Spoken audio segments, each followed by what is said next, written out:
Era un foro de televisión en la Ciudad de México. Un set moderno, con luces frías y sillones de colores, de esos programas de la mañana donde 3 personas adultas se sientan a reírse de la vida ajena mientras el país desayuna. Y esa mañana, delante de las cámaras, en señal abierta, 3 conductores decidieron reírse del cuerpo de una muchacha de 19 años, de su cara, de cómo se veía, de a quién se parecía. Lo dijeron con risa, como si fuera un chiste, como si esa muchacha no fuera hija de nadie. Pero esa muchacha sí era hija de alguien. Era hija de la mujer que México entero vio casarse por televisión. La mujer cuya boda paralizó al país. La mujer que llegó a tu casa cuando tú eras joven, cantando, sonriendo, con 2 trenzas, y se quedó ahí durante 40 años, en tu sala, todas las noches, como si fuera de la familia. La llamaron la novia de América. Y esa mañana, en ese foro, 3 adultos se estaban burlando de su hija. Tú la viste crecer. Tú compraste sus discos. Tú cantaste sus canciones en la cocina, en el carro, en las fiestas. Y ahora alguien se estaba riendo de su niña en la televisión. ¿Dónde habías escuchado tú esa risa antes? Porque esa risa no era nueva. Esa risa llevaba décadas sonando. Solo que antes se reían en privado, en los pasillos de las productoras, en las oficinas de los ejecutivos. Y ahora se reían en tu cara, en horario estelar. Y creían que no iba a pasar nada. Se equivocaron. Lo que ocurrió después de esa burla es una de las historias más reveladoras del espectáculo mexicano.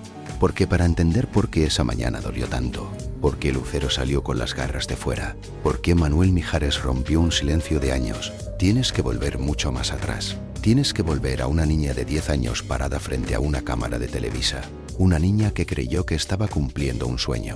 Y una industria que, en ese mismo instante, empezó a construir un producto. Hoy vas a descubrir 4 cosas que casi nadie te contó completas. Te voy a avisar cuando llegue cada una. Primero, cómo la máquina de Televisa tomó a esa niña de 10 años y la convirtió en una marca. ¿De dónde salió de verdad el apodo de la novia de América? ¿Quién lo inventó y para qué servía? No es la historia bonita que te vendieron. Segundo, la verdad sobre la boda más vista en la historia de la televisión mexicana. ¿Cuánto dinero generó? ¿Quién ganó? ¿Y qué dijo la propia Lucero, años después, sobre ese famoso contrato con Televisa que medio país juraba que existía? Su respuesta te va a sorprender, porque va en contra de todo lo que se contó. Tercero, la verdad de los 20 pasos. ¿Por qué? Después del divorcio, Manuel Mijares se mudó a la puerta de al lado, al mismo edificio donde vivía su exesposa. Se dijeron muchas cosas de eso, casi todas falsas. La razón real la contó él mismo, y es mucho más dura y más noble de lo que imaginas. Y cuarto, lo que de verdad ocurrió esa mañana en ese foro de televisión en el año 2024. ¿Quiénes eran los que se rieron? ¿Qué dijeron exactamente? ¿Y por qué esa burla? Y no un divorcio ni un escándalo amoroso, fue el día en que Lucero y Mijares mostraron, delante de todos, quiénes eran de verdad. 4 promesas.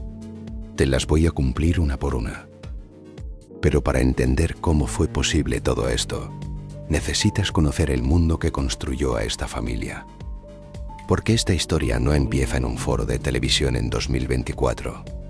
Empieza mucho antes. Y empieza con algo que tú probablemente viste en tu propia televisión, sin imaginar lo que había detrás. Vamos a los años 80. Cierra los ojos un momento y acuérdate de cómo era tu casa entonces. La televisión era un mueble grande, pesado, con perillas, que ocupaba un lugar de honor en la sala. Y alrededor de ese mueble se juntaba la familia. No había un aparato en cada cuarto. No había teléfonos que te distrajeran. Estaba esa tele y estaban ustedes, todos juntos, viendo lo mismo. Tú llegabas del trabajo, o terminabas de lavar los trastes, o acostabas a los niños, y te sentabas ahí, en tu sillón, con tu cafecito o tu pan dulce, y prendías la televisión, y ahí estaba ella, esa niña que cantaba, en tu sala, todas las tardes, como si fuera parte de tu familia. Esa es la conexión que la máquina supo aprovechar como nadie. Porque una vez que un artista entraba a tu sala así, todas las noches, durante años, se volvía otra cosa para ti. Se volvía tuyo, parte de la familia, Y por eso, cuando algo le pasaba, tú lo sentías como si le pasara a alguien de tu sangre. La máquina lo sabía y jugó con ese cariño tuyo durante 40 años. Piénsalo un segundo. En esos años, la televisión mexicana era una sola, una empresa, un imperio. Televisa decidía quién era estrella y quién no. Decidía qué canciones sonaban, qué telenovelas veías, qué caras se hacían famosas y qué caras desaparecían. No había competencia real, no había internet, no existía forma de que un artista se hiciera famoso por su cuenta. Si Televisa te abría la puerta, existías. Si Televisa te cerraba la puerta, no existías. Así de simple, así de brutal. Y dentro de ese imperio había una maquinaria muy específica, muy afinada, que llevaba años funcionando. Una máquina de fabricar niños estrella. Funcionaba así. Los buscadores de talento recorrían las audiciones, las escuelas, los concursos. Buscaban niños con carisma, con voz, con esa cosa difícil de explicar que hace que la cámara se enamore de alguien. Cuando encontraban uno lo metían a la máquina. Programas infantiles primero, luego telenovelas, luego discos, luego giras. Y para cuando ese niño cumplía 15, 16 años, la empresa ya lo veía de otra manera. Lo veía como un activo, como una marca que generaba millones. Una marca que la empresa protegía, moldeaba y explotaba con la frialdad de quien administra una fábrica. Quizá tú recuerdas a esos niños. Los veías en tu televisión cantando con una sonrisa perfecta. Y nunca te preguntaste quién decidía por ellos. ¿Quién cobraba por ellos?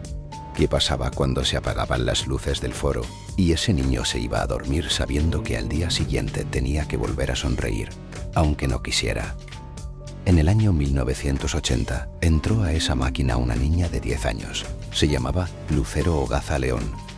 Había nacido en la Ciudad de México el 29 de agosto de 1969, hija de Antonio Ogaza y de una mujer llamada Lucero León.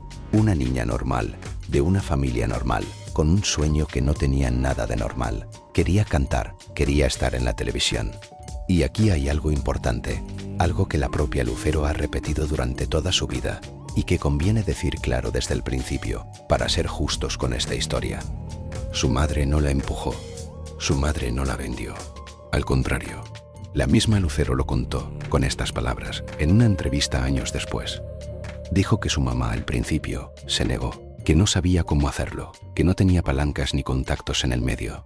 Dijo textualmente que ella nunca la explotó ni la expuso a ser artista, que la que quería ser artista era ella, la niña. Guarda esa frase.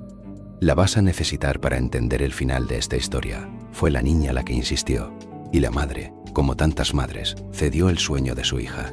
Se enteró de que había una audición para un programa que se llamaba Alegrías de Mediodía y llevó a su hija de 10 años a Televisa Chapultepec. Ahí empezó todo. La niña pasó la audición, entró al programa y a partir de ese momento, la madre tomó una decisión que iba a marcar el resto de sus vidas. Decidió que no la iba a dejar sola. Decidió acompañarla a todos lados, a todos los ensayos, a todas las grabaciones, a todas las giras. Decidió convertirse en su escudo dentro de un mundo lleno de lobos. La propia Lucero lo dijo así, que su madre estuvo con ella de tiempo completo, en todas sus actividades, que fue una mujer con muchísima visión, con un carácter muy definido, y que siempre la estuvo cuidando y defendiendo. Cuidando y defendiendo. Recuerda esas dos palabras, van a regresar.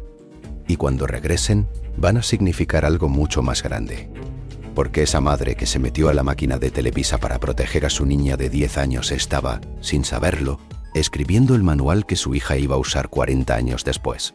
El manual para proteger a otra niña, a su propia niña. Pero eso viene mucho más adelante.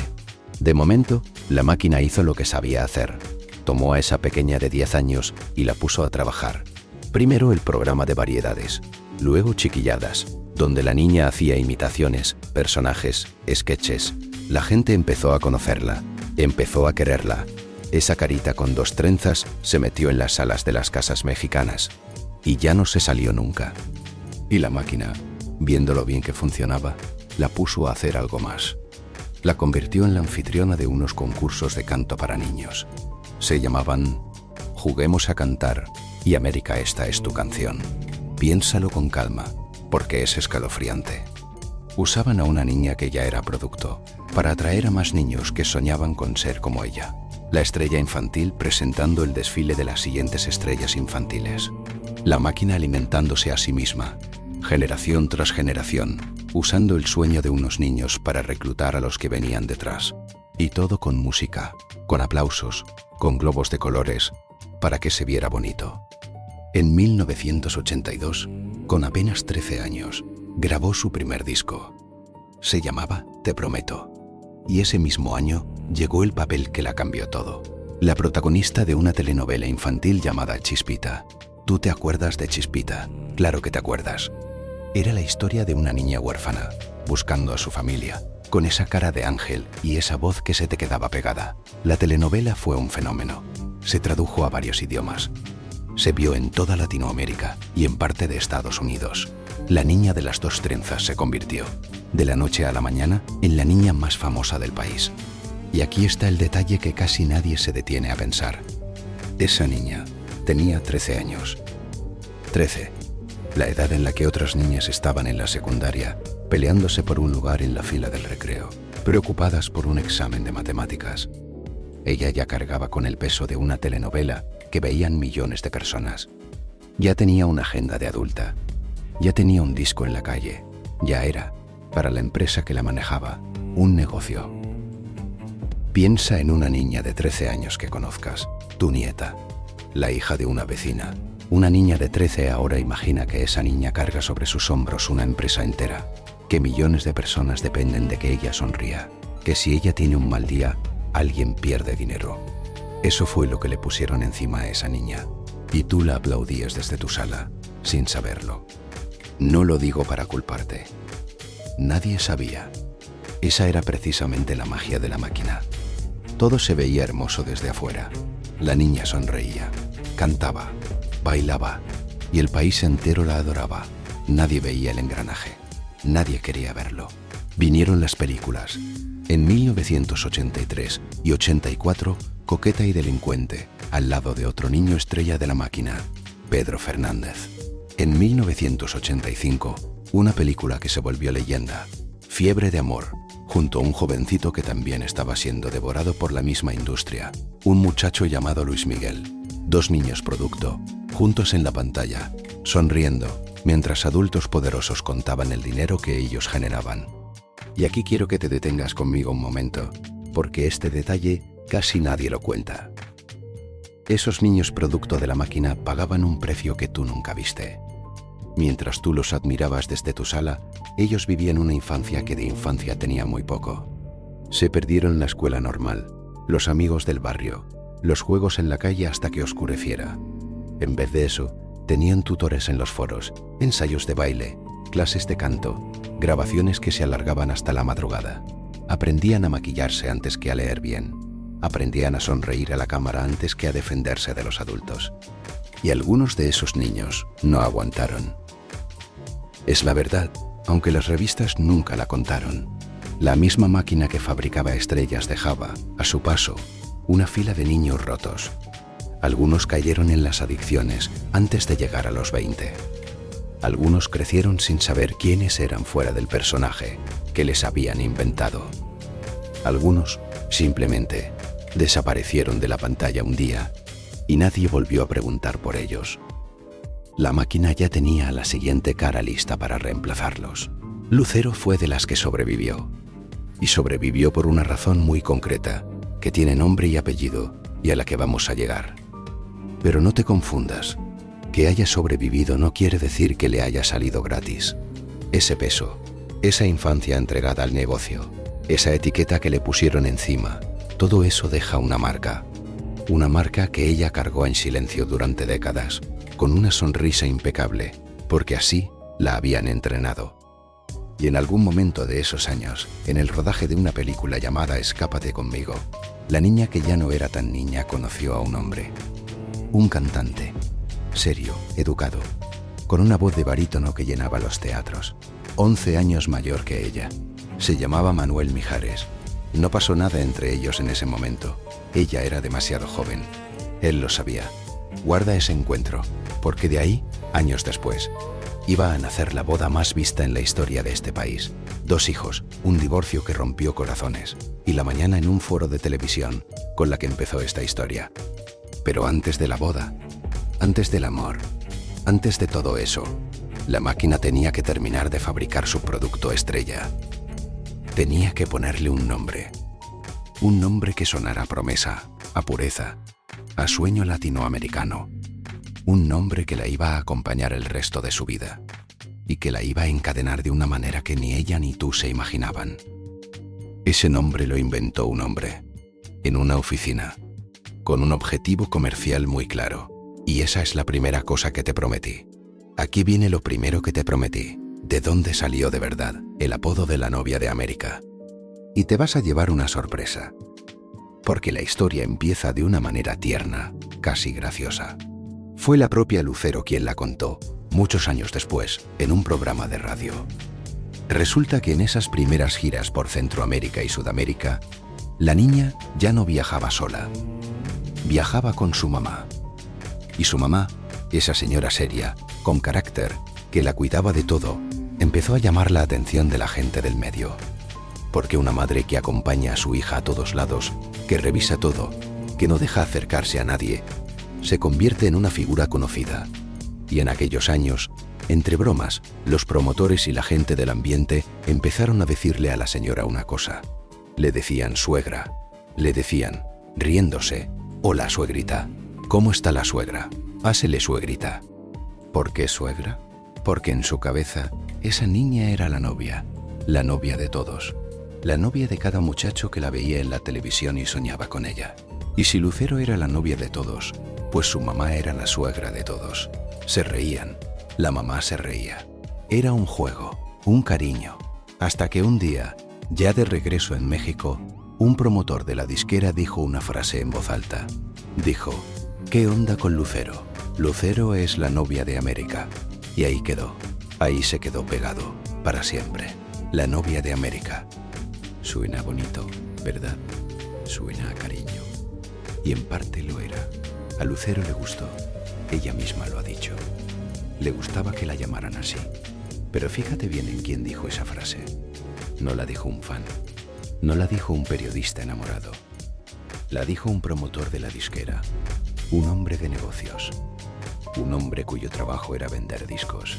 Y en el segundo en que ese hombre pronunció esas palabras, algo cambió. Un apodo cariñoso se convirtió en una marca registrada, una etiqueta comercial diseñada para vender.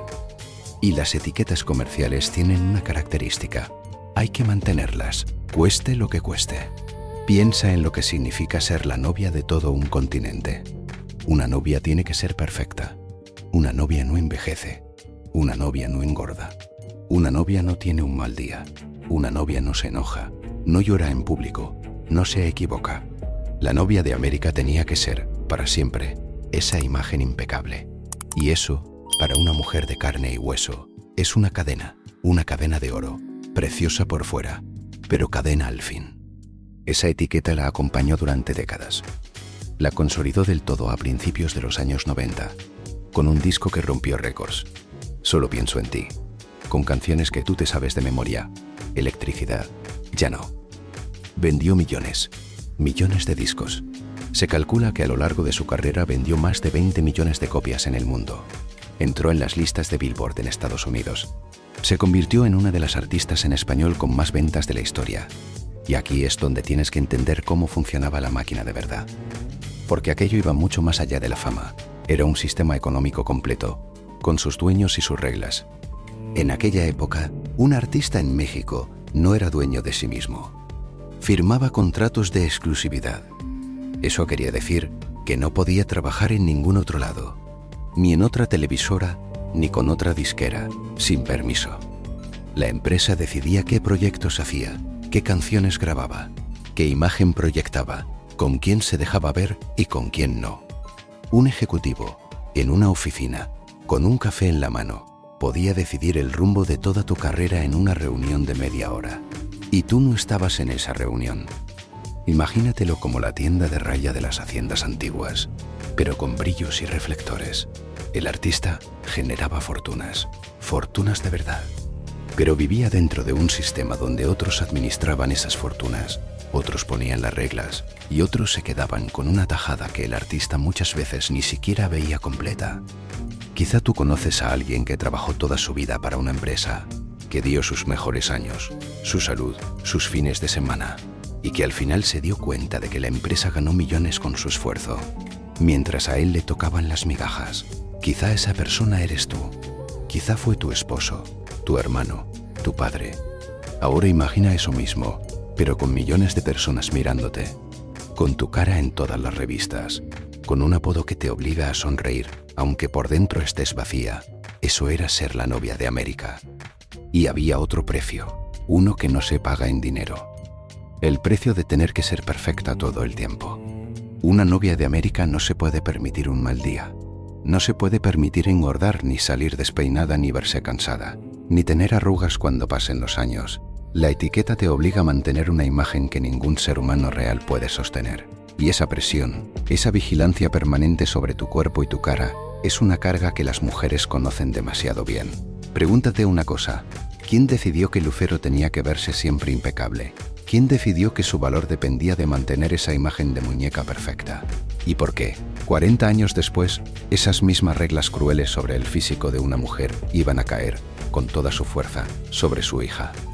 Porque esa es la trampa que la máquina le tiende a cada mujer que entra en ella. Te pone en un pedestal por tu cara, por tu cuerpo, por tu belleza. Y en el segundo en que algo de eso cambia, en el segundo en que dejas de encajar en el molde, la misma gente que te aplaudía se voltea a criticarte. Te construyen por tu físico. Y por tu físico después te destruyen. Lucero vivió esa regla toda su vida. Aprendió a sonreír bajo esa lupa. Y sin saberlo, estaba criando una hija que un día iba a enfrentar esa misma lupa, pero todavía más cruel. Ahora bien, hay que ser honestos, porque este canal no vive del chisme fácil, vive de la verdad completa. Lucero nunca se ha presentado como una víctima de todo esto. Al contrario, ella siempre ha hablado de su carrera con orgullo, con gratitud. Ha dicho que amaba lo que hacía, y le creo. Se le nota. Cuando esa mujer canta, se le ve el alma. Pero una cosa no quita la otra. Puedes amar tu trabajo y aún así estar atrapada en un sistema que te usa. Puedes sonreír de verdad y aún así cargar un peso que nadie ve. Millones de mujeres de tu generación lo saben perfectamente.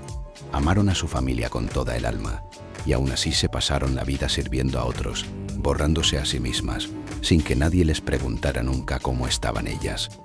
Lucero cargó ese mismo peso, solo que con luces y aplausos encima. Y había alguien que sostenía todo eso desde adentro. Alguien que se había convertido en la muralla entre esa niña, ya convertida en mujer, y el mundo de los lobos. Su madre, Lucero León. Con los años, esa señora se volvió mucho más que una mamá. Se volvió la manager, la administradora, la que revisaba los contratos, la que decía sí y la que decía no, la que filtraba quién se acercaba y quién no. Y aquí la historia se pone interesante, porque esa protección tan feroz, ese amor de madre convertido en control absoluto, iba a chocar de frente, años después, con otra persona que quería entrar a la vida de Lucero. Un hombre, el hombre de la voz de barítono. Pero todavía falta para eso. Primero pasó algo que casi nadie recuerda, y que dice mucho sobre el precio real de la fama en esos años. Mientras Lucero subía y subía, mientras se convertía en la reina indiscutible del pop latino, otros niños de esa misma máquina no tuvieron tanta suerte. Algunos se quebraron, algunos cayeron en adicciones antes de cumplir los 20, algunos desaparecieron de la pantalla y nadie volvió a preguntar por ellos. La máquina fabricaba estrellas, sí, pero también fabricaba ruinas, y las ruinas no salían en las revistas. Lucero sobrevivió. Y sobrevivió, en buena medida, gracias a esa madre que no la soltaba ni un segundo.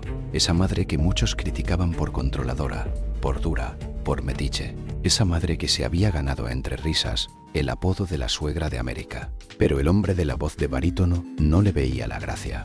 Porque cuando ese hombre finalmente entró a la vida de Lucero, cuando finalmente se enamoraron de verdad y decidieron casarse, se dio cuenta de algo que nadie le había advertido. se dio cuenta de que casarse con la novia de América significaba, sobre todo, casarse con la empresa que era dueña de su imagen. Ese hombre venía de otro mundo, de un mundo más sencillo, de una familia de origen asturiano, gente trabajadora, gente de valores firmes. Manuel Mijares se había hecho solo, desde abajo, cantando en coros, haciendo segundas voces para otros artistas antes de que alguien le diera una oportunidad. Fue corista del cantante Emanuel, se paró en escenarios pequeños durante años. Ganó su lugar a pulso, sin palancas, y cuando por fin explotó, a mediados de los años 80, con canciones como Bella y Soldado del Amor, lo hizo con una reputación muy particular en el medio, la reputación de un tipo decente, educado, que trataba bien a los técnicos, a los músicos, a la gente que nadie voltea a ver. Un hombre bueno en una industria que devora a los buenos. Déjame contarte de dónde venía Manuel Mijares, porque su historia es lo contrario de la de Lucero, y por eso el choque entre esos dos mundos fue tan grande. Lucero entró a la fama por la puerta grande, de niña, cargada en hombros por la máquina. Mijares llegó por la puerta de atrás, de adulto, arrastrándose. A él nadie se lo peleó. Ninguna mamá manager le abrió camino. Ninguna telenovela infantil lo lanzó de golpe a la fama. Lo que hubo fueron años. Años oscuros, de escenarios pequeños, de bares con poca gente, de sueldos apenas suficientes para sobrevivir. Él venía de una familia de origen asturiano, en la Ciudad de México. Gente de clase media, gente trabajadora, gente que le enseñó que la honestidad valía más que la fama. Su madre fue la primera en notar que ese muchacho tenía algo cuando lo escuchó cantar en el coro de la escuela. Fíjate en el detalle, porque tiene su ironía. A los dos, a Lucero y a Manuel, los descubrió su mamá cantando de niños. A los dos, una madre les vio el talento antes que nadie, solo que a la madre de Lucero le tocó pelear con una empresa entera. Y a la madre de Manuel le tocó ver a su hijo cantar durante años sin que nadie le diera una oportunidad de verdad. Porque Manuel tardó en pegar. Tardó mucho. Se pasó 7 años cantando en lugares donde a nadie le importaba quién era. Bares oscuros, fiestas privadas, eventos pequeños donde la gente seguía platicando mientras él cantaba en un rincón. Llegó a viajar hasta Japón a presentarse ante un público que no entendía una sola palabra de español. 7 años tragándose el orgullo, aprendiendo el oficio desde abajo, ganándose el respeto de los músicos y de los técnicos, precisamente porque él sabía lo que era ser el que nadie voltea a ver. Su primer respiro llegó cuando lo contrataron como corista, como segunda voz, nada menos que del cantante Emanuel, que en esos años era enorme.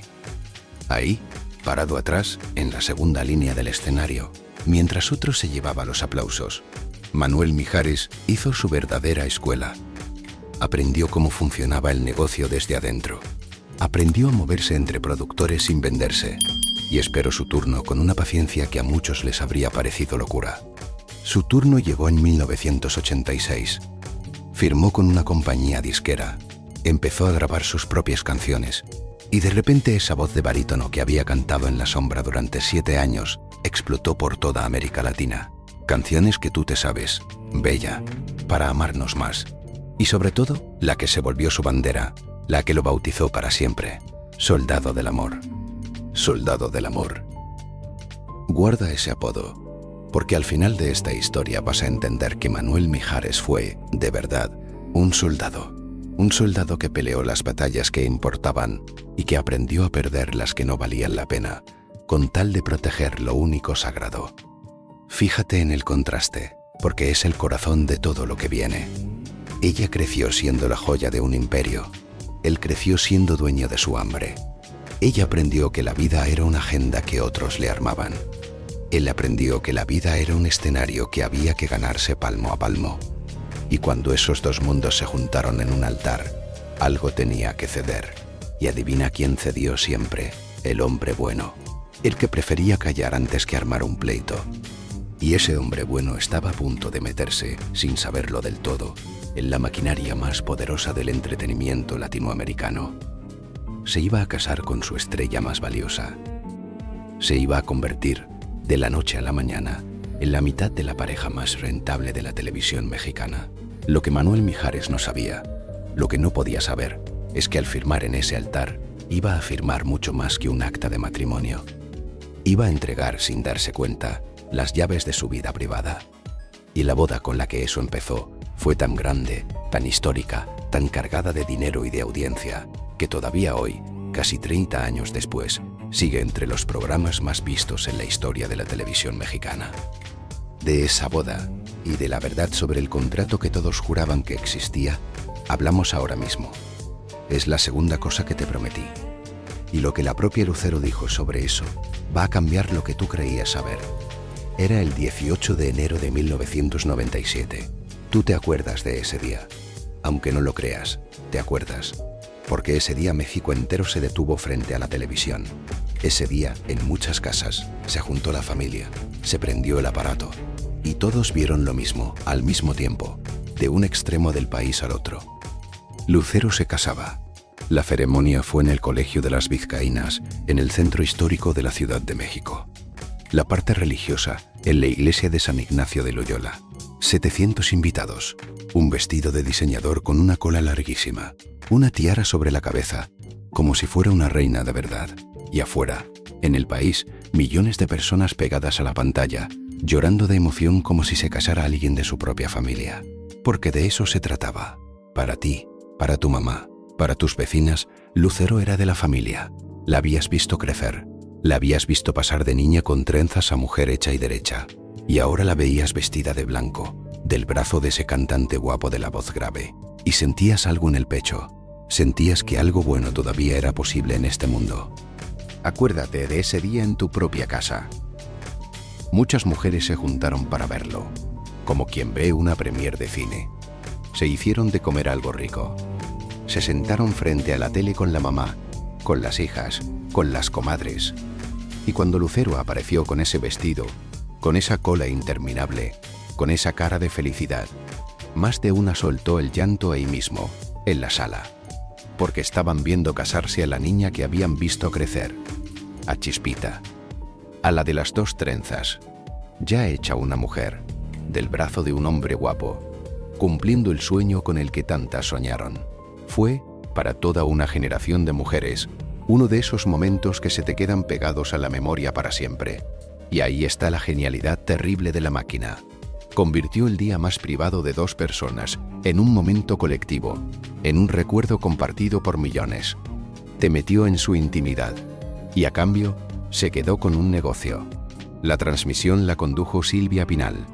Fue uno de los últimos grandes eventos que se televisaron bajo la mano del viejo dueño del imperio, Emilio Azcárraga. Y el rating fue tan alto, tan brutal, que esa boda todavía hoy, casi 30 años después, sigue figurando entre los programas más vistos en la historia de la televisión mexicana. Piensa en ese un momento, entre los grandes récords de audiencia de la historia, por encima de finales de fútbol, por encima de noticieros de acontecimientos enormes, una boda. Se calcula que Televisa obtuvo alrededor de 32 millones de pesos solo por la venta de publicidad de ese evento. 32 millones. Por transmitir el día más íntimo en la vida de dos personas. Y aquí llega la pregunta que todo el país se hizo entonces, y que se sigue haciendo hoy. La pregunta que da pie a la segunda cosa que te prometí. ¿Esa boda fue amor o fue negocio? Durante años, medio México estuvo convencido de que había un contrato, un pacto secreto. Se decía en las revistas, se decía en los cafés, se decía en las sobremesas. Se aseguraba que Lucero y Mijares habían firmado un acuerdo con Televisa, que estaban obligados a durar cierto número de años casados, que estaban obligados a tener cierto número de hijos, que su matrimonio en realidad era un producto con fecha de caducidad, diseñado en una oficina para generar rating y vender revistas. Suena escandaloso, ¿verdad? Suena a la historia perfecta para un vídeo de estos. Un matrimonio falso, un contrato leonino, dos artistas obligados a fingir amor por dinero. Y aquí es donde este canal se separa de los demás. Porque yo podría contarte esa versión como si fuera un hecho probado. Podría inventarte la escena del contrato, el ejecutivo malvado, la pluma sobre el papel, las cláusulas secretas. Sería más jugoso, sería más fácil, pero sería mentira. Y tú, que llevas toda la vida viendo cómo las revistas te venden mentiras, mereces algo mejor. Esto es lo que de verdad pasó. La única persona que puede confirmar o desmentir ese contrato es la propia Lucero. Y Lucero habló. Lo hizo en el año 2020, en plena pandemia, cuando por fin decidió romper el silencio sobre muchas cosas de su vida. Y sobre el famoso contrato con Televisa fue clarísima. Dijo, con estas palabras, que se decía que habían firmado un contrato en el que estaban obligados a quién sabe cuántas cosas, a durar cierto número de años casados, a tener cierto número de hijos, y lo llamó absurdo. Dijo que le parecería imposible firmar un contrato con esos detalles, y remató con una frase que no deja lugar a dudas. Dijo que jamás existió un contrato entre Manuel y ella como esposos, que simplemente decidieron casarse por amor. Ahí lo tienes, de su propia boca. No hubo contrato de matrimonio, no los obligaron a casarse, se casaron enamorados. La propia Lucero lo dijo, y hasta dio un consejo, que si dos personas no están perdidamente enamoradas, mejor que no se casen. Entonces, te mentí, todo esto de la máquina, del producto, del sistema, ¿era exageración? No. Y aquí está la parte que de verdad importa, la parte que casi nadie entiende. No hacía falta un contrato. Escúchame bien, porque esto es lo más revelador de toda la historia. La máquina no necesitaba obligarlos a firmar nada. La máquina ya era dueña de ellos de otra manera, mucho más profunda, mucho más difícil de ver. Eran sus artistas exclusivos. Su imagen le pertenecía a la empresa. Sus agendas las decidían otros. Su boda se televisó no porque un contrato lo exigiera, sino porque para ellos era natural, era normal. Era la única forma de vida que conocían. Cuando toda tu existencia transcurre dentro de una empresa que te construyó desde niña, no necesitas que te obliguen a nada. Ya estás dentro, ya piensas como ellos quieren que pienses, ya crees que compartir tu boda con millones de extraños es un gesto bonito de agradecimiento, y no lo que también era, un negocio millonario. Esa es la jaula de verdad, la que no tiene barrotes, la que no necesita contrato, la que te hace sentir libre mientras vives entera dentro de las reglas de otro. Quizá tú sabes lo que es eso, vivir dentro de reglas que nunca elegiste, pero que aprendiste a llamar normales. Hacer lo que se esperaba de ti porque nunca te enseñaron que podías hacer otra cosa. Sonreír en las fotos familiares, aunque por dentro algo se estuviera rompiendo. No hacía falta que nadie te obligara. Ya estaba todo armado así desde antes de que tú llegaras. Lucero vivió eso. Tú también. Y por eso esta historia te toca, aunque tú nunca hayas cantado en un escenario. Y esa jaula tenía guardianes. Se llamaban la prensa rosa. Déjame explicarte cómo funcionaba de verdad esa parte del sistema, porque es clave para entender todo lo que vino después, incluida esa mañana en el foro con la que empezó esta historia. En aquellos años existía un pacto silencioso entre las grandes empresas de televisión y las revistas de espectáculos, un pacto que casi nadie ponía por escrito, pero que todos respetaban. Las revistas cuidaban a las estrellas de la empresa, publicaban las portadas bonitas, las bodas de ensueño, los embarazos felices, las historias de amor perfectas. A cambio, tenían acceso, tenían exclusivas, tenían de comer. Y cuando una estrella se salía del guión, cuando se atrevía a hacer algo que a la empresa no le convenía, ese mismo pacto se volvía un arma. Las mismas revistas que te construían te podían destruir. Un titular bien puesto, una foto sacada de contexto, un rumor repetido 1000 veces hasta que se volvía verdad. Así se controlaba a los artistas, con el miedo, con la amenaza permanente de que, si te portabas mal, la máquina te daba la espalda y te dejaba caer. Y aquí hay algo que tú sabes mejor que nadie, porque lo viviste. Tú comprabas esas revistas, todas las comprábamos. Las leíamos en la sala de espera del doctor, en la peluquería, en la cocina. Y nos creíamos lo que decían. Creíamos que esa era la verdad de la vida de los artistas. Nunca nos preguntamos quién decidía qué se publicaba y qué se enterraba. Nunca imaginamos que detrás de cada portada había un negocio, un pacto, un interés. Nos vendieron cuentos de hadas y nosotras pagamos por ellos, felices. Esa era la máquina, y era perfecta.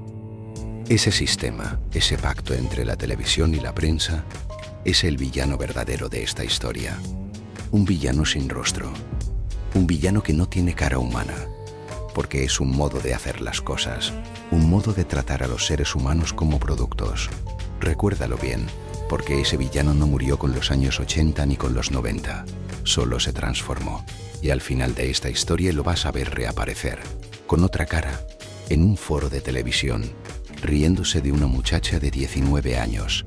Y ahí, en medio de esa jaula sin barrotes, entró Manuel Mijares. Él venía de fuera. Él sí había conocido otra vida. Una vida más libre, de escenarios pequeños, de decisiones propias. Y de repente se encontró casado con la mujer más vigilada del país. Una mujer cuya madre revisaba cada movimiento. Una mujer cuya empresa aprobaba cada aparición. Una mujer cuya intimidad, hasta cierto punto, le pertenecía al público. Se cuenta que la presencia de la madre de Lucero fue tan intensa desde el primer día que hasta acompañó a la pareja en momentos que deberían haber sido solo de ellos dos. Circuló incluso una versión, contada por un medio hermano de Lucero en televisión, de que la señora se instaló cerca de ellos hasta en la luna de miel. Fuentes cercanas a la familia lo desmintieron. Dijeron que fueron motivos de logística. Yo no estaba ahí. Nadie que te cuente esta historia estaba ahí.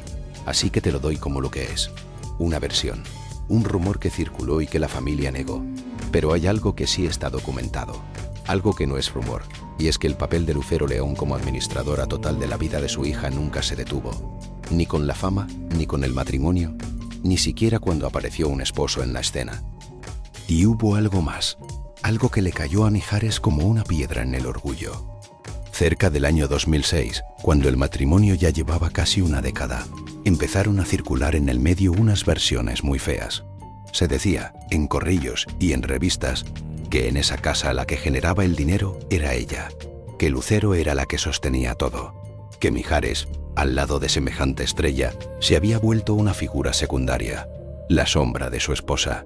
Ponte en sus zapatos un segundo. Ese hombre había cantado 7 años en bares oscuros para llegar a donde llegó. Se había ganado cada peso a pulso. Y de pronto, por estar casado con la estrella más grande del país, la gente lo miraba como si fuera un mantenido, como si su carrera no valiera, como si él fuera un adorno colgado del brazo de la estrella. Y aquí te pregunto a ti, que has vivido lo suficiente para saberlo, ¿cuántos hombres conoces que habrían aguantado eso sin amargarse, sin volverles resentidos, sin hacerle pagar a la esposa el golpe a su orgullo? Muy pocos, casi ninguno, porque el orgullo de un hombre es una cosa frágil y peligrosa. Pero Mijares no se amargó, aguantó, se tragó el comentario y siguió tratando a todos con la misma educación de siempre. Eso también dice quién era. Manuel Mijares, el hombre de los valores firmes, el hombre educado que trataba bien a todos, se encontró de pronto siendo el tercero en su propia casa. Y su forma de reaccionar dice mucho de quién era. No armó escándalos, ni dio entrevistas quejándose, ni soltó un solo comentario público. Se guardó todo. Aguantó. Porque así era él. Y esa manera de aguantar. Ese silencio suyo tan digno, la gente lo iba a malinterpretar durante años. Iban a decir que era un hombre débil, que no supo poner límites, que se dejó mandar. Guarda esa idea del hombre que aguanta en silencio, porque cuando lleguemos al final de esta historia, a esa mañana en el foro de televisión, vas a entender de dónde venía ese silencio. Era una decisión tomada con toda la conciencia del mundo. Antes de seguir, déjame decirte algo de corazón. Si has llegado hasta aquí, si esta historia te está removiendo, es porque tú también viviste esa época, tú también viste esa boda, tú también creciste con estas canciones. Este canal existe para gente como tú, para que estas historias no se cuenten como chismes de revista, sino con la verdad completa y con el respeto que estas mujeres merecen. Si tú admiraste a Lucero, si te sabes sus canciones, quédate conmigo hasta el final, porque lo que viene ahora es la parte que casi nadie te contó bien y necesito que estés aquí para escucharla. Del matrimonio nacieron 2 hijos. Primero, en el año 2001, un niño, José Manuel, el más reservado de la familia, el que con el tiempo se dedicaría a la música desde atrás, produciendo lejos de las cámaras. Y después, en febrero de 2005, una niña a la que le pusieron el mismo nombre de su mamá, Lucero, Lucerito.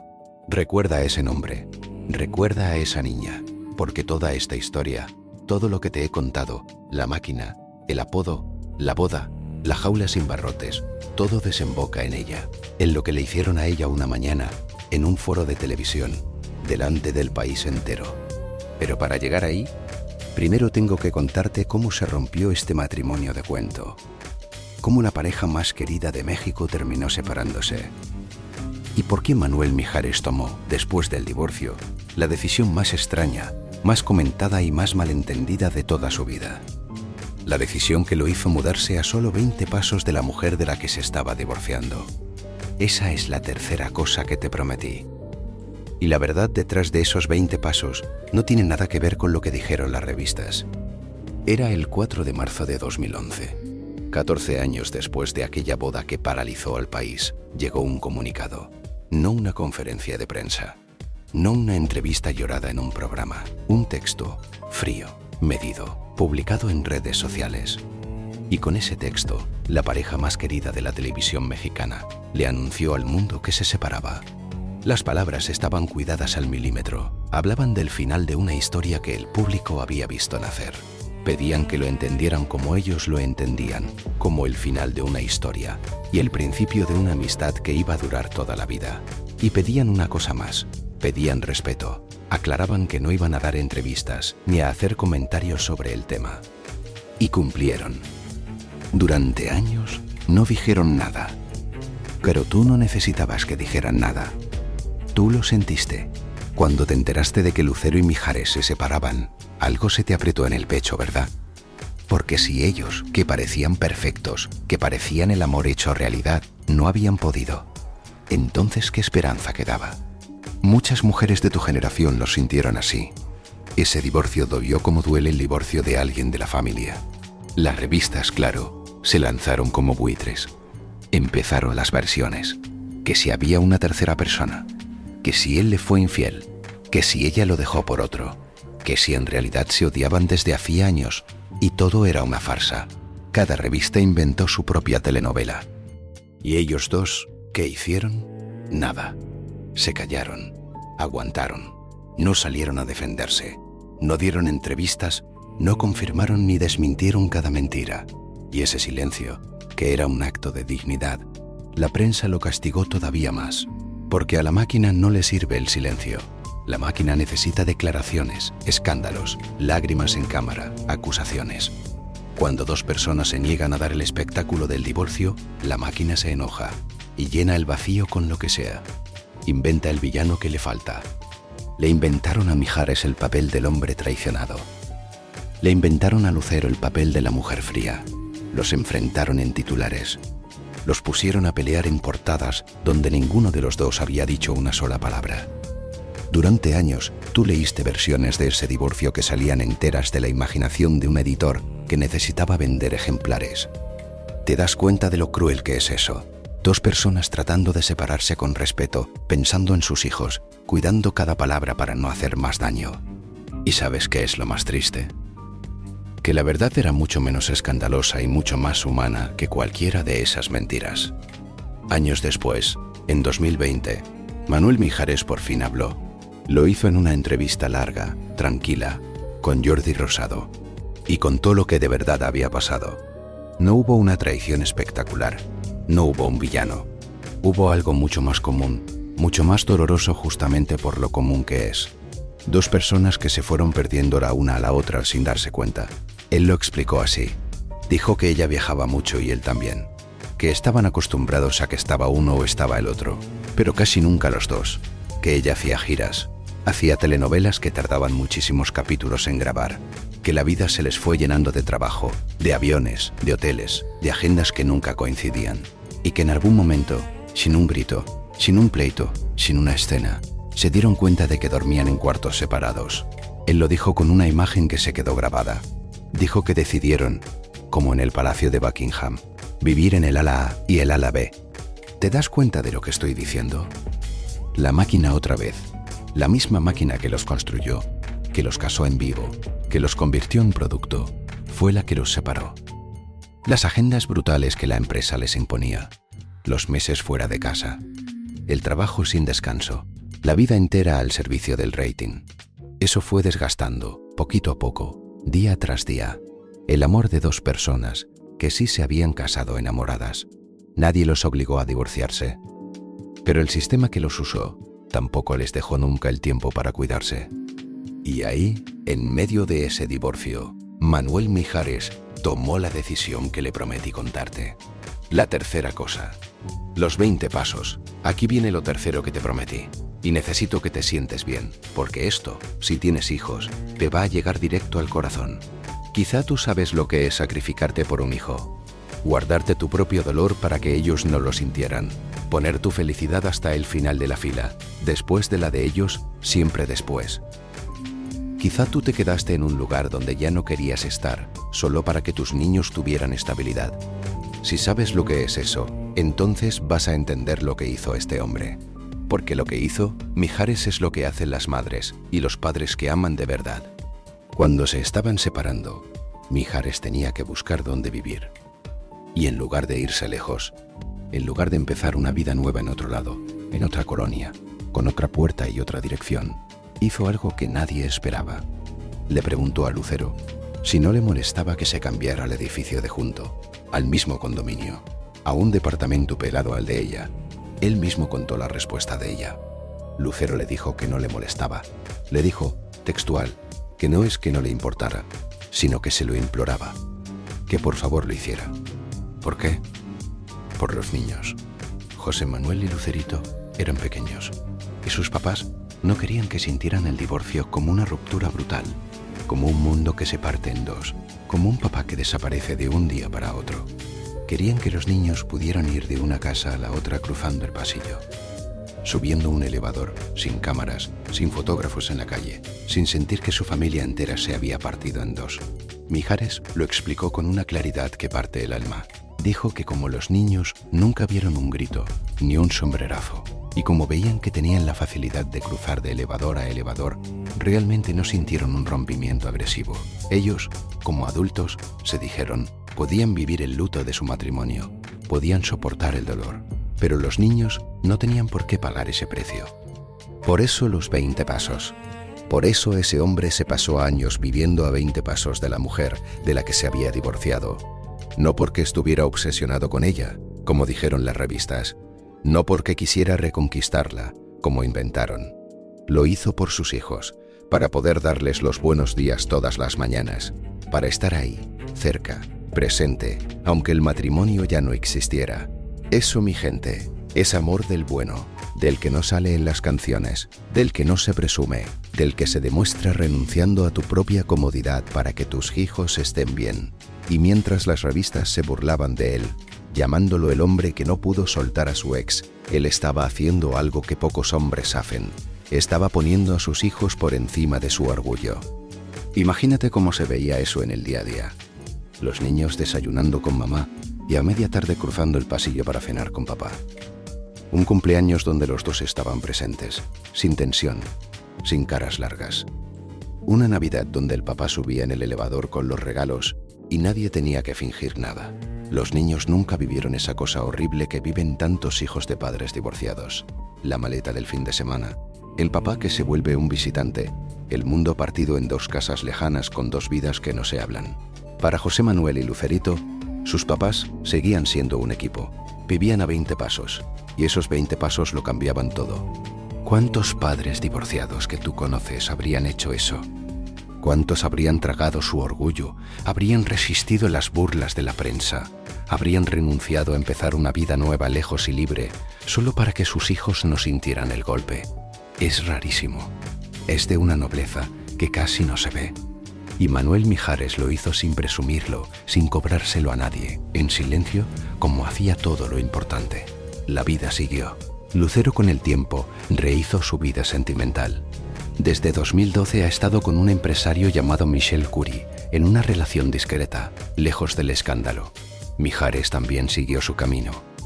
Y aquí está lo que casi nadie entiende de esta pareja, lo que los hace tan distintos a todos los demás. Nunca se pelearon en público, nunca se tiraron lodo, nunca usaron a los hijos como armas. Al contrario, con los años se volvieron amigos de verdad, compañeros, socios de por vida, como dijo la propia Lucero, unidos por esos dos hijos hermosos que tienen. Empezaron a cantar juntos otra vez. Hicieron giras compartidas. Se subieron al mismo escenario, ya divorciados, a cantar las canciones de amor que habían grabado cuando estaban casados. Y el público lloraba de la emoción. se convirtieron en la prueba de que dos personas pueden dejar de ser pareja sin dejar de quererse y sin envenenar a sus hijos con el rencor. Con los años, esa amistad se volvió un espectáculo en sí misma. Se lanzaron a una gira juntos, ya divorciados, con un nombre que era una broma cariñosa entre ellos, hasta que se nos hizo. Llenaron el Auditorio Nacional una y otra vez. Imagínate la escena. Dos personas que estuvieron casadas 14 años, que se divorciaron, parados en el mismo escenario, cantando a dúo las canciones de amor de su juventud, mientras miles de personas lloraban en las butacas. Ya no cantaban como esposos, cantaban como dos seres humanos que se respetaban tanto, que habían decidido quedarse en la vida del otro para siempre. Poca gente en este mundo logra eso. Y hubo un momento, ya muy reciente, que resume toda esta historia mejor que cualquier cosa que yo pueda decirte. Fue en un programa de televisión, en el año 2025, un programa donde Lucero compartía escenario con Mijares y con su hija Lucerito. Usando tecnología moderna, esa que recrea imágenes, la producción le mostró a Lucero algo que la dejó deshecha. Le mostraron a la niña que ella había sido, a Chispita, a esa pequeña de las dos trenzas de 1982, cara a cara con su propio pasado. Y Lucero, la mujer fuerte, la que aprendió desde niña a mantener la compostura pasara lo que pasara, se quebró, rompió en llanto, porque de repente estaba viendo a esa niña de 10 años que entró a la máquina con un sueño. Esa niña que no sabía todo lo que le esperaba, toda la fama, todo el dinero, toda la jaula, todo el amor, toda la pérdida. Verla ahí, intacta, inocente, fue demasiado. Porque eso les pasa a todas, a ti también. Un día te ves en una foto vieja, la de cuando eras joven, la de cuando no sabías nada de lo que venía, y se te hace un nudo en la garganta, porque le quisieras decir tantas cosas a esa muchacha. Le quisieras advertir, le quisieras abrazar. Lucero sintió exactamente eso, pero delante de un país entero, y por un segundo dejó de ser una leyenda y fue, simplemente, una mujer mirando todo lo que la vida le había costado. Y sus hijos crecieron sanos, crecieron amados. José Manuel, calladito, dedicándose a la música desde atrás. Y Lucerito, la niña, creciendo con una voz que, cuando abría la boca, dejaba a todos con la piel de gallina. Una voz que se parecía a la de su mamá. Una voz que parecía destinada a continuar la leyenda. Todo parecía, por fin, una historia con final feliz. La máquina los había usado, sí. El sistema los había desgastado, sí. Pero ellos habían logrado algo casi imposible. Habían salvado lo más importante, la familia. Piénsalo bien. ¿Cuántas parejas famosas conoces que se divorciaron y terminaron destruyéndose? ¿Cuántas usaron a los hijos como armas? Se robaron el dinero. Se arrastraron por los juzgados durante años. Se odiaron hasta el último día. La lista es larguísima. Y en medio de esa lista, Lucero y Mijares hicieron lo contrario. Se divorciaron y se volvieron mejores amigos. Se divorciaron y criaron juntos a dos hijos sanos. Se divorciaron y siguieron cantando juntos por amor al público que los vio nacer. ¿Y quién les enseñó eso? ¿De dónde sacaron esa madurez que casi nadie tiene? Como dos personas moldeadas por una máquina tan fría, lograron ser tan cálidas con lo que de verdad importaba. La respuesta está en esas madres, en la mujer que crió a Lucero cuidándola y defendiéndola, en la mujer que crió a Manuel, enseñándole que la honestidad valía más que la fama. Los dos aprendieron, cada uno por su lado, que la familia es lo único que no se negocia, y cuando les tocó formar la suya, la protegieron con todo, aunque doliera, aunque significara vivir a 20 pasos del amor que perdieron. Todo eso lo habían construido con años de sacrificio silencioso, y estaba a punto de ponerse a prueba de la manera más brutal. Y entonces, cuando parecía que ya nada podía lastimar a esta familia que tanto había peleado por mantenerse unida, llegó esa mañana, ese foro de televisión, esas 3 personas riéndose, porque la máquina no había terminado con ellos. La máquina nunca termina, solo cambia de forma. Antes controlaba las estrellas con contratos de exclusividad. Ahora, en la era moderna, tenía una forma nueva de generar rating, una forma más cruel. Sentar a unos cuantos adultos en un foro a burlarse del físico de la gente, a destrozar a alguien por diversión, a convertir el cuerpo de una muchacha de 19 años en material de entretenimiento matutino. Y esa muchacha esta vez era Lucerito, la hija de la novia de América. Lo que pasó ese día y cómo reaccionaron sus padres es la cuarta y última cosa que te prometí. Y es la razón por la que empecé esta historia justo ahí. Porque en esa mañana, en ese foro, se juntó todo. 40 años de máquina, el apodo, la jaula, los 20 pasos, el amor de una madre que aprendió a cuidar y defender de la suya propia. Todo estalló en un solo instante. Prepárate, porque aquí es donde la historia deja de ser sobre el pasado y se vuelve sobre algo que pasó hace muy poco. Algo que quizá tú misma viste, algo que te hizo enojar tanto como me hizo enojar a mí. Aquí viene lo cuarto que te prometí, y necesito que respires hondo, porque esto pasó hace muy poco, y todavía duele. Corría el año 2024. Lucerito ya tenía 19 años, y estaba haciendo exactamente lo que su mamá hizo a su edad: cantar, actuar, perseguir su sueño. Había debutado en el teatro musical, se había subido a los escenarios más grandes, y tenía esa voz enorme, esa voz que era para muchos más impresionante todavía que la de su famosa madre. La niña de la novia de América estaba lista para escribir su propio capítulo. Y entonces la máquina la vio. En un programa de la mañana llamado ¿Qué importa?, que se transmitía por Imagen Televisión, 3 conductores decidieron hacer negocio con ella. Se llamaban Eduardo Videgaray, Sofía Rivera Torres y José Ramón San Cristóbal, al que le dicen el Estaca. Y una mañana, delante de las cámaras, se pusieron a burlarse del físico de Lucerito. Lo que dijeron no tocaba su talento ni su forma de cantar. Fue peor que eso. Se metieron con su cara, con su cuerpo, con cómo se veía. Se rieron diciendo que se parecía demasiado a su papá. Hicieron chistes crueles sobre su aspecto, sobre su apariencia, como si esa muchacha de 19 años fuera un objeto puesto ahí para que ellos se divirtieran. Se rieron de una niña que apenas empezaba su vida adulta, y lo hicieron en señal abierta, en horario matutino, mientras el país desayunaba. Piénsalo. 3 adultos, un hombre y una mujer y otro hombre, todos mayores, todos con años en el medio, sentados en un foro con sueldo, con maquillaje, con producción, y usaron todo eso, toda esa plataforma, para reírse del cuerpo de una muchacha de 19 años, que pudo haber sido tu nieta. ¿Dónde estaba el respeto? ¿Dónde estaba la decencia? ¿Dónde estaba esa persona en la producción que debió levantar la mano y decir esto no se hace? No había nadie, porque la máquina no funciona con decencia, la máquina funciona con rating. Y burlarse de la hija de 2 leyendas daba rating, generaba comentarios, generaba clics. Ese era el negocio, el mismo negocio de siempre, el que empezó 40 años atrás con una niña de 10 años parada frente a una cámara de Televisa. La misma lógica, el cuerpo de una muchacha convertido en mercancía, en material, en entretenimiento. Solo que esta vez, la máquina cometió un error. Esta vez, la muchacha de la que se rieron tenía padres, y no unos padres cualquiera. Lo que pasó después fue una de las cosas más hermosas que yo he visto en el espectáculo mexicano en mucho tiempo. Primero reaccionó el país. Las redes sociales se llenaron de indignación. Miles de personas, gente común como tú y como yo, escribieron para defender a Lucerito. Y detrás de esa gente empezaron a salir figuras enormes a ponerse del lado de la muchacha. Victoria Rufo, la reina de las telenovelas, explotó contra los conductores. Andrea Legarreta salió a defenderla y dijo algo que muchas madres sintieron en el alma, que sus propias hijas también habían sufrido esa clase de ataques, que era tristemente una constante. Sergio Mayer lanzó una frase que resume todo.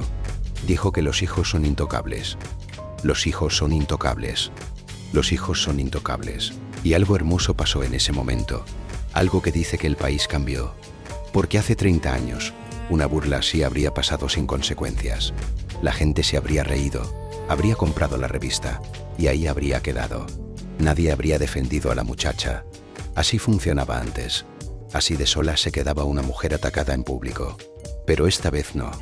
Esta vez el país entero se puso de un solo lado. Y no del lado de los conductores famosos con micrófono. Del lado de la muchacha.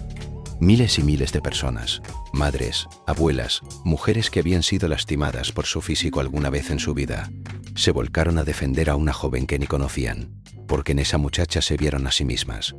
Se vieron cuando alguien se rió de ellas en la escuela, cuando un marido les dijo que estaban gordas, cuando el mundo les hizo sentir que su cuerpo estaba mal.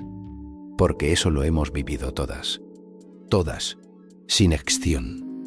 Alguna vez sentimos la vergüenza de que alguien se burlara de cómo nos veíamos. Y cuando el país salió a defender a Lucerito, en el fondo se estaba defendiendo a sí mismo. Se estaba defendiendo a esa niña, que cada una de nosotras fue alguna vez. Por eso esta historia importa tanto, porque no es solo de una familia famosa, es de todas. Y entonces habló la madre, Lucero, la novia de América, la mujer que durante toda su vida cuidó su imagen, que casi nunca perdía la compostura en público, que había aprendido desde niña a sonreír pasara lo que pasara. Esta vez no sonrió, esta vez sacó las garras. Escribió un mensaje que se volvió tendencia en cuestión de minutos. Defendió a su hija sin medias tintas, y a los que se habían burlado los llamó por su nombre. Los llamó mediocres. Escribió, con el corazón encendido, que pobres de los mediocres, pobres de los que no tienen nada que decir más que burlarse de los demás. Y cuando los conductores, presionados por la ola de rechazo, se disculparon públicamente en su programa, con esa disculpa tibia de que el humor es subjetivo, Lucero respondió con 3 palabras que lo dijeron todo. Respondió cortante, definitiva, cancelados para siempre. Esa mi gente, es la madre que toda hija merece, la que no calcula, la que no mide si le conviene o no meterse, la que suelta todo y se pone delante de su cría como una leona, sin importarle quién esté enfrente. Y si tú eres madre, si tú habrías hecho exactamente lo mismo por tu hija o por tu nieta, entonces tú y Lucero son la misma mujer, solo que una de las dos tiene un apodo. Y aquí, en este punto, es donde se cierra un círculo que empezó hace 40 años. ¿Te acuerdas de aquella frase que te pedí que guardaras al principio? La frase con la que Lucero describió a su propia madre. Dijo que su mamá la había estado siempre cuidando y defendiendo. Cuidando y defendiendo.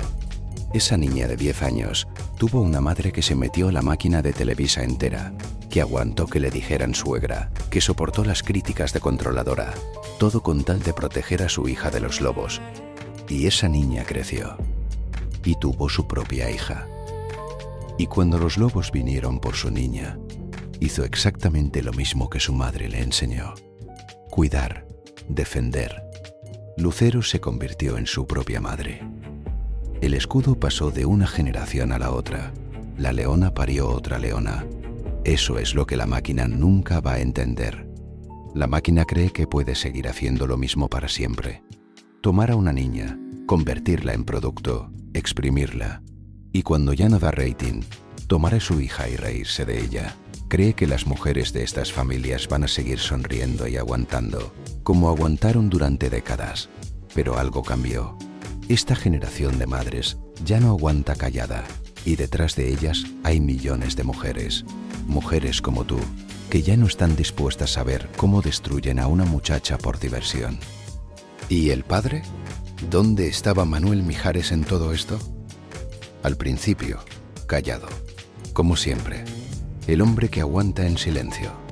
Durante días evitó el tema, y muchos pensaron que no iba a decir nada, que se iba a quedar en su clásico silencio digno.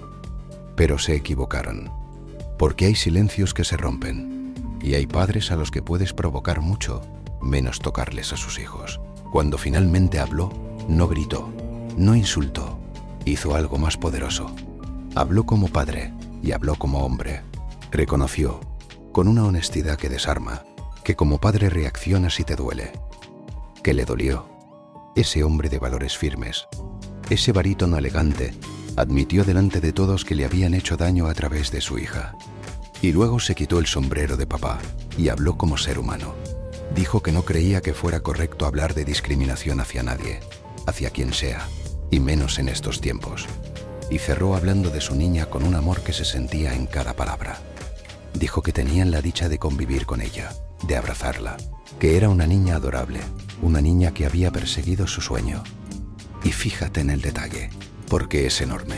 Ese hombre que se había pasado la vida sin quejarse de nada, que aguantó en silencio los rumores de su divorcio, las burlas de que era la sombra de su esposa, todos los golpes a su orgullo durante décadas. Ese hombre nunca alzó la voz por él mismo, ni una sola vez, pero le tocaron a su hija y habló. Ese es el mapa exacto del corazón de un padre. Puedes soportar cualquier cosa que te hagan a ti. Lo que no puedes soportar es que lastimen a tu criatura. Y Manuel Mijares nos lo enseñó a todos esa semana, con esa voz de barítono que por fin usó para lo que de verdad importaba. Ahí está el hombre de los 20 pasos. Ahí está, otra vez entero. El mismo que se mudó al edificio de junto para no faltarles nunca a sus hijos. El mismo que aguantó años de burlas de las revistas sin quejarse. Ese silencio suyo que muchos confundieron con debilidad resultó ser justo lo contrario. Era la calma de un hombre que sabe exactamente quién es y qué le importa.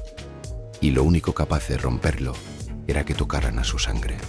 Y aquí está la lección que esta historia le da a cualquiera que la escuche con el corazón. Los títulos se acaban, la fama se acaba, los apodos, los récords de audiencia, los 32 millones de pesos de una boda, todo eso se vuelve polvo. Lo único que queda, lo único que de verdad importa cuando se apagan las luces, es si fuiste capaz de ponerte delante de tus hijos cuando el mundo vino a lastimarlos. Lucero pudo, Mijares pudo, y eso vale más que todos los discos de oro del mundo. ¿Y qué fue de Lucerito, la muchacha del centro de todo esto? Ella salió adelante, con una fortaleza que dejó a todos con la boca abierta. Meses después contó, en una entrevista, cómo había vivido aquello, y fue honesta. Dijo que estuvo duro, que sí le importó un poco, que sus papás la habían blindado muy bien, pero que aún así fue raro. Reconoció incluso que tuvo que hablarlo con su psicóloga para poder con ello, porque eso también es verdad, y hay que decirlo. Aunque tengas a los mejores padres del mundo defendiéndote, que millones de personas se burlen de tu cara duele y deja marca. Y déjame contarte quién es esa muchacha de la que se rieron, para que entiendas la dimensión de lo que hicieron. Lucerito no era una improvisada colgada del apellido de sus papás. Poco antes de todo aquel escándalo, en junio de 2023, había debutado en el teatro musical con un papel protagónico, nada menos que Dorothy, en una versión del Mago de Oz. Se paró en un escenario grande, sola, con toda la responsabilidad encima, tal como su mamá se había parado a los 10 años. Y cuando abrió la boca para cantar, el teatro se vino abajo. La gente descubrió que esa muchacha tenía un instrumento vocal descomunal, una voz enorme, con corazón, de esas que ya casi no salen. Esa era la muchacha, una artista de verdad, en pleno despegue, persiguiendo su sueño con todo el talento del mundo. Y en lugar de aplaudirle, en lugar de celebrar que una nueva voz estaba naciendo, 3 adultos con micrófono decidieron que era más divertido reírse de su cara. Pero Lucerito no se escondió, siguió cantando, siguió actuando, siguió subiéndose a los escenarios con esa voz descomunal. Convirtió el intento de humillación en más fuerza. Y hoy es una artista con nombre propio, admirada, querida, con una carrera por delante que apenas empieza. La niña de la que se rieron les ganó a todos con lo único que de verdad importaba, con su talento y con su dignidad. Los que se burlaron tuvieron que disculparse. Su programa quedó marcado. Y quedaron, para siempre, del lado equivocado de la historia. Del lado de los que usan una plataforma para lastimar en vez de para construir. Del lado de la máquina. Y así llegamos de vuelta al principio, a aquel foro de televisión, a aquellas 3 risas. Ahora ya lo entiendes todo. Ahora sabes que esa mañana venía de muy lejos. Fue el último eslabón de una cadena de 40 años. La misma máquina que tomó a una niña de 10 años y la coronó novia de América, que la convirtió en producto, que televisó su boda por 32 millones de pesos, que la desgastó hasta el divorcio con sus agendas brutales. Esa misma máquina, 40 años después, sentó a 3 adultos en un foro a reírse de su hija. Cambió de forma, pero es la misma. Siempre ha sido la misma. Solo que esta vez encontró algo que no esperaba. Encontró a una leona que aprendió de otra leona. Encontró a un hombre callado, dispuesto a romper su silencio por su hija. Encontró a una muchacha que se levantó más fuerte. Y encontró a un país, encontró a mujeres como tú, que ya no están dispuestas a seguir aplaudiendo en silencio mientras destruyen a alguien por diversión. La novia de América dejó de ser, esa mañana, la novia de nadie. Dejó de ser un producto, una marca, una etiqueta comercial inventada por un promotor en una oficina. Esa mañana fue, simple y llanamente, una madre. Y ese es el papel más grande que interpretó en toda su vida. El único que no le escribió la máquina. El único que salió entero de su propio corazón. Mi gente linda de México, de Estados Unidos, de Colombia, de Argentina, de toda esta hermosa comunidad que se junta aquí a recordar y a decir las verdades que otros callan. Gracias por quedarte hasta el final. Gracias por escuchar esta historia con el respeto que merece. Dime una cosa en los comentarios.